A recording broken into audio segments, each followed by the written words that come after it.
먹거리 물가가 무섭게 올랐다는 내용 저희가 몇 번 짚어봤잖아요. 네. 그런데 또 이번에는 치킨 값이 또 오를 수 있다고요? 네. 치킨은 이 배달로 많이 시켜 먹잖아요. 치킨 배달 비중이 70~80%가 정도로 될 정도로 높은 편인데 올해는 이 확산되는 이중 가격제 때문에 사실상 가격 인상 효과를 내고 있습니다. 이중 가격제 또는 이 배달 가격제 이제 익숙하시겠지만 다시 어떤 건지 정리 좀 하면 이 아까 치킨은 배달 비중이 높다고 했잖아요. 근데 이 워낙 배달 중개 수수료와 배달비 부담이 크다 보니까 같은 음식이라도 매장 가격보다 배달 가격을 더 비싸게 받는 걸 이중 가격제 또는 이 배달 가격제라고 합니다. 최근 이중 가격제를 많이 도입한 곳이 업계 1위인 BHC 치킨인데요. 이번 달 들어서 배달의 민족과 쿠팡이츠 배달앱에서 메뉴 가격을 올린 가맹점이 절반을 넘었습니다. 비중은 점점 높아져서요. 이 서울에선 가맹점의 3분의 2가 가격을 올릴 정도입니다. 인상폭은 2,000원이 대부분입니다. 그런데 이 본사 차원에서 배달 가격제를 도입한 건 아니고요. 원래는 이 가맹점주가 가격을 올리려면 본사와 협의를 해야 했지만 이번 달 초부터는 이 점주들이 자율적으로 이 가격을 정할 수 있도록 했습니다. 앞서 지난 4월 자담치킨이 치킨 배달 메뉴 가격을 2,000원씩 올렸고요. 국내 치킨도 올해 앞서 서울과 경기의 일부 가맹점에서 배달 메뉴 가격을 인상한 바 있습니다. BBQ와 교촌치킨은 지금 당장 도입 계획은 없지만 시장 상황을 주시하고 있습니다. 네, 사실 치킨 말고도 요즘 이것저것 다 오르다 보니까 정부가 먹거리 물가를 잡겠다고 TF까지 만들었잖아요. 네. 그럼에도 또 가격이 오르는 곳이 있다고요? 네, 이 다음 달 그러니까 내일부터죠. 내일부터 편의점에 있는 커피나 우유, 술안주 같은 일부 상품 제품들의 가격이 줄줄이 오르게 됩니다.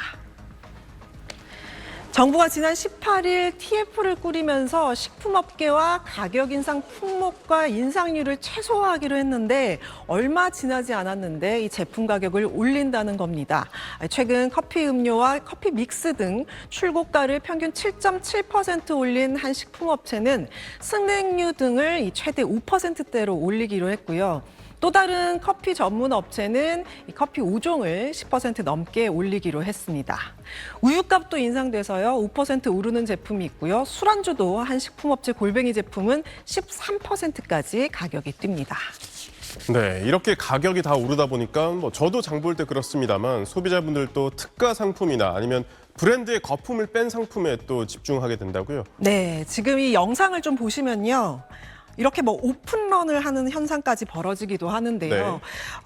최근에 한 대형마트에서 후라이드 치킨을 15년 전 가격인 5,000원에 팔면서 이런 현상이 나타난 겁니다. 그러면서 이 준비된 200마리가 1시간 반 만에 완판이 됐습니다. 또 마트나 편의점에서 파는 자체 브랜드 PB 상품이 인기가 치솟고 있습니다. 대표적인 게 라면입니다. 최근 라면 가격이 한 봉지에 2,000원이 넘어가는 게 있다고 해서 이슈가 됐었는데요. 주요 대형마트와 편의점 PB 라면들 가격은 400원에서 500원대가 많은데요. 원래 라면은 각자 취향이 강해서 먹던 제품들만 먹는 경향이 있지만 고물가가 길어지면서 이 소비자들이 PB 라면 선택을 많이 하고 있는 겁니다. 한 대형마트의 경우에는 PB라면 월 판매량이 1월에 39만 6천 개였던 게 점점 쭉쭉 올라서 지난달에는 60만 개에 육박하는 등 가파른 증가세를 보이고 있습니다. 또 다른 대형마트에서도 한 봉지에 600원이 좀 안 되는 598원에 판매를 하고 있는데요. 지난 1월부터 이달 25일까지 PB라면 매출은 작년 동기 대비 5% 늘었습니다. 편의점에서도 이 PB라면 인기가 높은데요. 한 편의점에서는 480원짜리 PB라면의 매출 증가율이 매년 높아져서 지난해에는 17% 정도 올랐는데 올해 들어서는 더 높아져서 이달 매출이 작년 동기보다 37% 넘게 증가할 정도입니다. 전체 라면 매출에서도 PB라면 비중이 2022년에 3.8%였던 게 지난해 5%로 커졌습니다. 서울 이대역 근처에서 8년째 식당을 운영하고 있는 A씨. 배달 플랫폼 수수료 부담이 커지면서 음식값을 올릴 수밖에 없었습니다.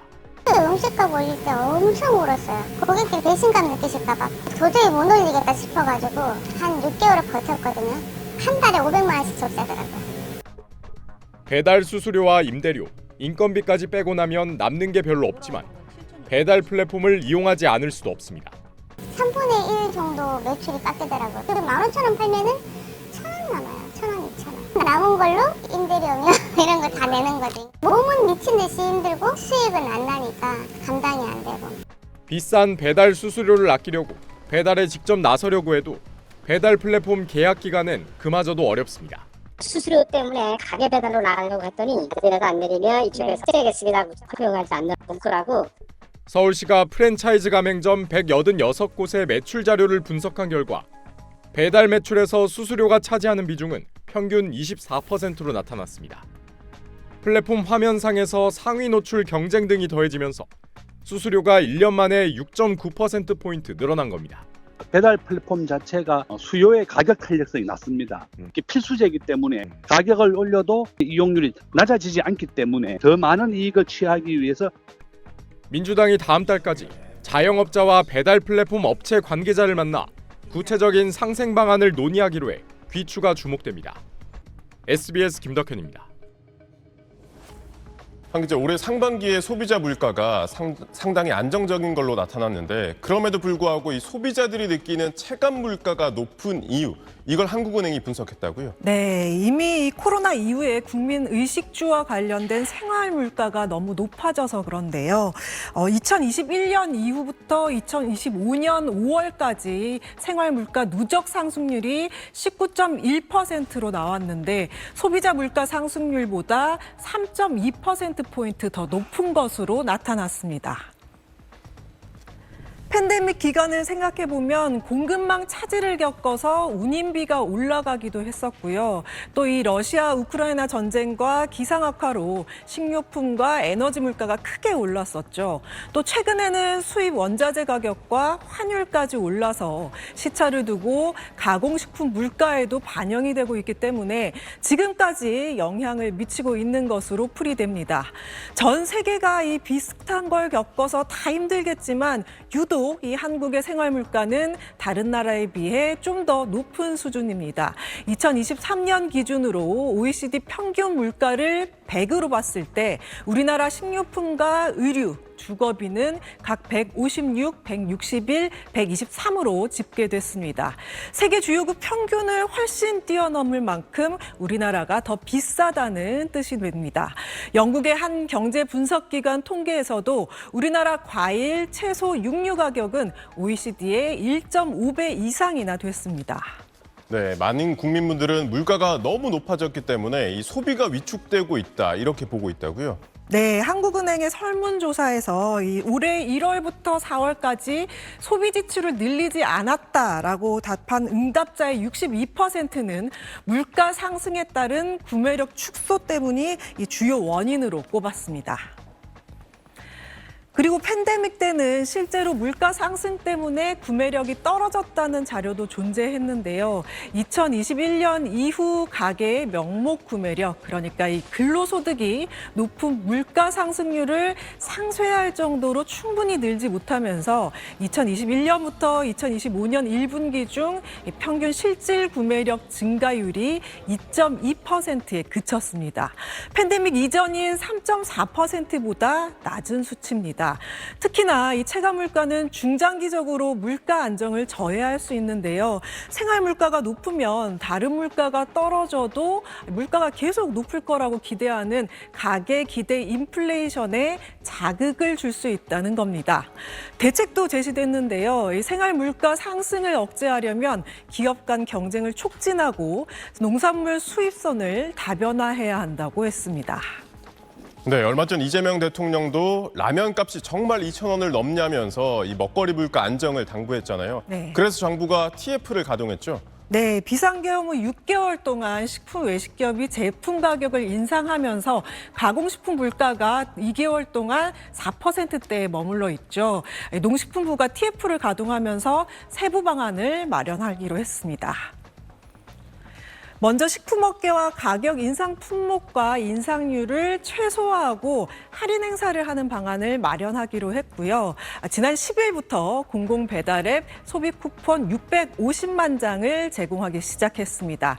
12개 공공 배달앱을 통해 2만 원 이상 3번 결제하면 다음 주문 때 쓸 수 있는 만원 할인 쿠폰이 제공됩니다. 또 외식 자영업자들이 외국인 근로자를 고용하는 조건을 완화해 부담을 줄이겠다고 했고 가공식품과 관련해서 업체들의 그 국산 농산물 구매를 지원하는 예산 200억 원을 추경안에 반영하기로 했습니다.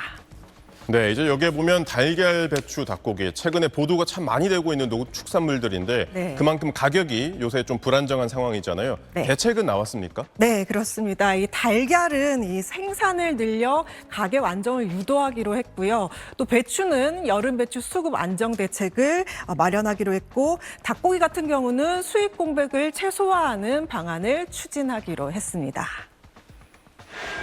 농식품부는 여름 배추에 대해서는 이 봄 배추의 비축 물량을 전년 대비 1.5배 이상으로 확대해 이 정부의 가용 물량을 2만 3천 톤 확보하고 추석 전까지 도매 시장에 공급할 계획입니다.